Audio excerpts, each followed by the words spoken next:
Bab 1573. Orangku telah tiba.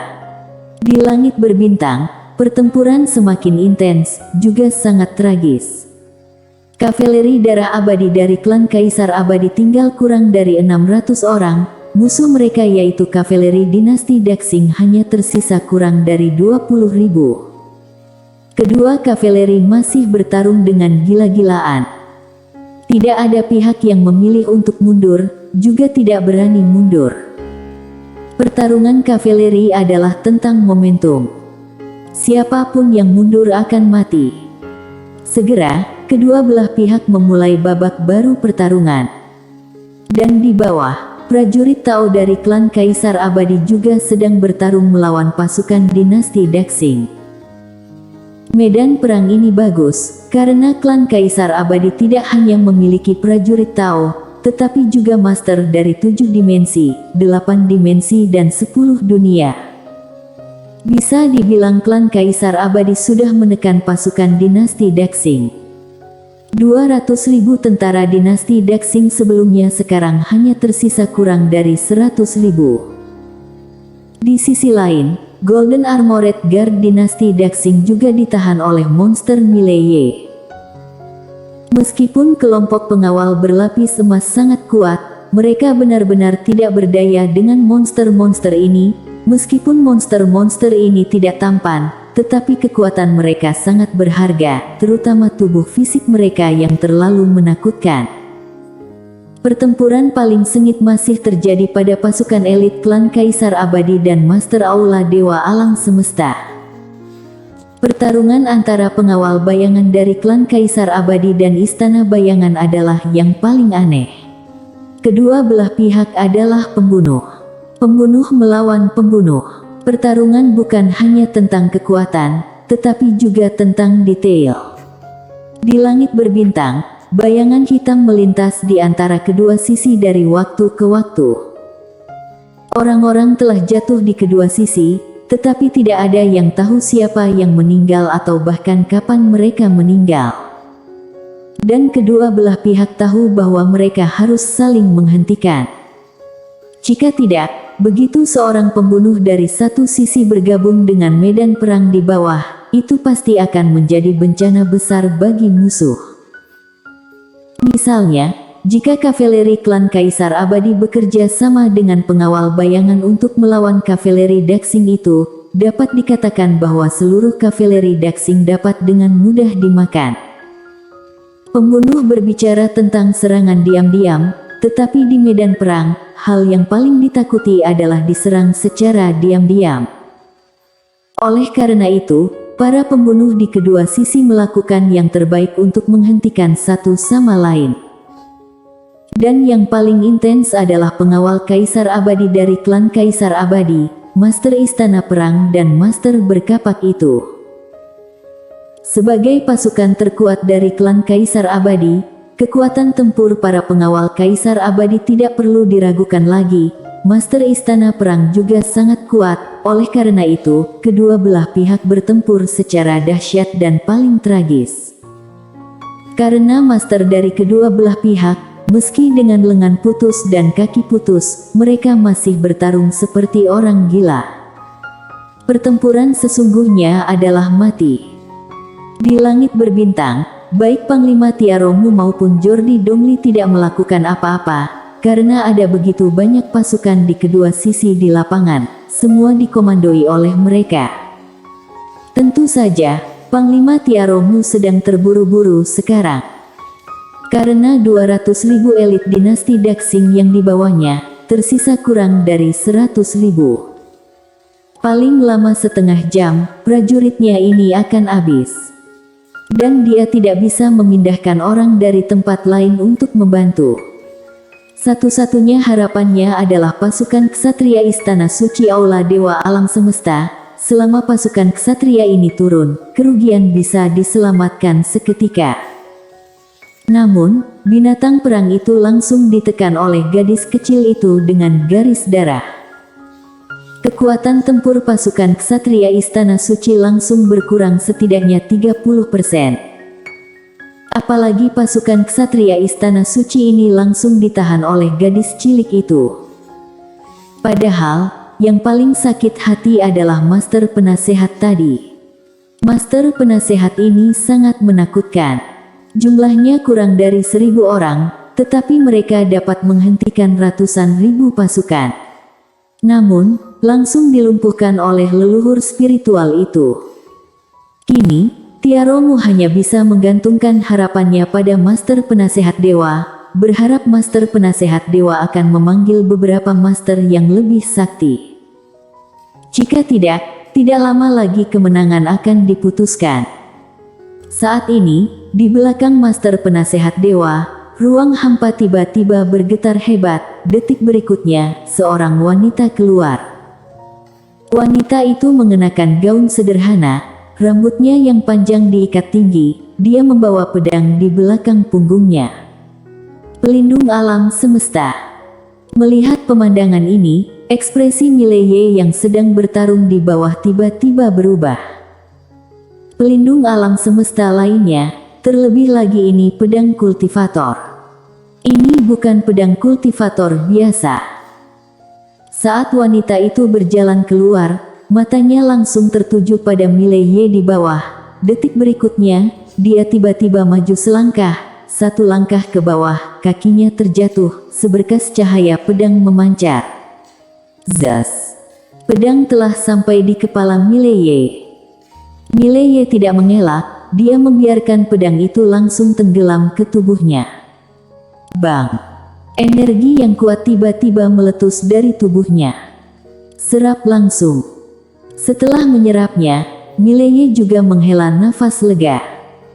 Dia sebenarnya agak munafik, lagi pula, wanita ini sekilas mirip pedang fana, dia tidak yakin bisa menyerap pedang fana. Untungnya, itu bisa diserap. Mungkin karena dia juga alam fana, jika dia tidak mencapai pedang fana, pedang ini pasti akan membunuhnya. Melihat pedangnya terserap, wanita bersarung itu segera mundur ke langit berbintang, menatap Mileye, alis hitamnya sedikit mengernyit, ada sedikit keraguan di matanya. Saat itu, master penasehat dewa tiba-tiba berkata, "Nona Salijian, jangan khawatir tentang orang bertubuh bencana ini, selesaikan dulu si kecil putih di bawah ini." Wanita bersarung bernama Salijian menunduk menatap si kecil putih. Sesaat kemudian dia menghilang di tempat, seberkas cahaya pedang memotong lurus ke arah si kecil putih. Melihat adegan ini, raut wajah Mileye langsung berubah, dia langsung menghambur ke depan si kecil putih dan menghadang pedang untuk si kecil putih. Bang! Mileye menyerap pedang cahaya ini lagi. Salijian kembali ke posisi semula lagi. Dia menatap Mileye, matanya yang besar penuh dengan keraguan. Pada saat ini, Tiaromu di kejauhan tiba-tiba berkata, "Nona Salijian, orang ini memiliki konstitusi khusus dan dapat menyerap pedang. Mampu melahap pedang." Dia menatap Mileye, detik berikutnya, dia menghilang di tempat lagi. Di bawah, Mileye tidak mengelak, membiarkan wanita itu menikamnya dengan pedang. Namun, tepat saat pedang hendak menikamnya, pedang di tangan wanita itu tiba-tiba menghilang. Segera setelah itu, wanita itu meninju dada Mileye. Bang! Mileye terbang terbalik dan terbang sejauh ribuan kaki, menghancurkan ruang hampa di sana. Di antara ruang hampa yang rusak, Mileye sedikit bingung. Sialan, wanita ini adalah kultivasi ganda, pedang dan seni bela diri. Mileye tidak banyak berpikir, dia baru saja bangun dari tanah. Untungnya ada garis darah abadi dan tubuh fisik yang kuat, jika tidak, dia mungkin sudah mati tadi. Setelah wanita itu menghajar Mileye dengan pukulannya, dia menebas si kecil putih yang masih memanggil orang. Si kecil putih memanggil dengan sangat serius, tidak tahu siapa yang dia panggil. Tapi ketika dia melihat pedang datang ke arahnya, dia berkedip, lalu dengan cepat mengeluarkan perisai tua yang rusak dari cincin penyimpanan. lalu meletakkan perisai yang rusak di depannya. Bang! Pedang wanita itu langsung menebas perisai yang pecah. Perisai yang pecah itu bergetar hebat. Si kecil putih baik-baik saja, tetapi wanita itu sendiri langsung terpental ribuan kaki jauhnya. Setelah wanita itu berhenti, dia melihat ke tangan kanannya benar-benar retak. Wanita itu memandangi perisai yang patah di depan si kecil putih, matanya penuh ketidakpercayaan, karena semua kekuatan pedangnya tadi diarahkan padanya. Perisai macam apa ini? Setelah memukul mundur wanita itu, si kecil putih terus memanggil. Dia memanggil terlalu banyak orang. Master penasehat dewa di langit berbintang tidak menganggur, dia juga memanggil orang. Saat ini, Mileye tiba-tiba muncul di depan si kecil putih. Dia melihat ke perisai yang rusak dan memutar lehernya. Putih, bisakah kamu meminjamkan benda ini padaku? Si kecil putih menatap Mileye, ragu-ragu. Mileye langsung mengeluarkan manisan dan menyerahkannya padanya. Si kecil putih tidak ragu sama sekali, langsung memberikan tameng kuno ke Mileye. Mileye mengambil perisai kuno dengan penuh semangat. Saat dia memegang perisai kuno itu, dia langsung merasakan kekuatan misterius. Kekuatan dari perisai kuno ini. Mileye merentangkan tangan kanannya, roh pedang muncul di tangannya. Dia memandangi wanita bersarung itu dan tertawa, ayo bertarung. Setelah selesai berbicara, dia langsung menuju Salijian. Di kejauhan, pedang di tangan Nona Salijian menghilang. Dia tahu bahwa dia tidak bisa menggunakan pedang untuk menghadapi orang ini. Salijian meninju dengan satu pukulan. Ketika tinjunya mengenai, sinar tinjunya berkedip. Saat Salijian melepaskan pukulan ini, Mileye langsung memblokir di depannya dengan perisai. Bang! Saat tinju cahaya meledak, Salijian langsung terguncang ribuan meter jauhnya. Ruang hampa yang dia lewati di sepanjang jalan langsung hancur dan musnah inci demi inci. Mileye sedikit bingung. Apakah begitu menakutkan? Mileye memandangi perisai kuno di tangannya, hatinya sangat terkejut. Ini pelindung alam semesta. Dikalahkan oleh perisai ini. Benda yang menentang dewa macam apa ini? Di kejauhan, Salijian juga sedikit bingung dengan pemukulan itu. Apa yang doa temui? Orang ini bisa melahap pedang, perisai aneh ini, bagaimana cara bertarung? Salijian merasa sedikit sedih saat ini. Pada saat ini, Master Penasehat Dewa tiba-tiba menatap belatimu, nonamu, kalian ganti lawan. Lawan belatimu adalah Tu. Mendengar kata-kata Master Penasehat Dewa, belatimu langsung bergegas ke Mileye di kejauhan. Dia sudah lama ingin memukul Mileye. Salijian itu menyerang Tu. Keduanya adalah pedang kultivator papan atas. Begitu mereka bermain melawan satu sama lain, itu adalah pedang cahaya yang sangat ganas. Dan ketika belatimu bergegas ke Mileye, pisau lempar datang lebih dulu. Mileye tidak memiliki tekanan apapun, dia menggunakan perisai raksasa itu. Bang! Pisau lempar itu langsung terpental, menebas ke arah belatimu dengan kecepatan yang sangat mengerikan. Belatimu berkedip, dengan cepat merentangkan telapak tangannya, sebuah pisau terbang keluar. Bang! Begitu kedua pisau terbang itu bersentuhan, mereka meledak dan berubah menjadi kehampaan. Melihat pemandangan ini, belatimu sangat terkejut. Dia melihat ke arah perisai yang rusak di tangan Mileye di kejauhan. Perisai macam apa ini? Mileye memutar lehernya dan tersenyum, tebak. Belatimu ragu sejenak, lalu berkata, bisakah kamu meminjamnya untukku? Aku pasti akan mengembalikannya.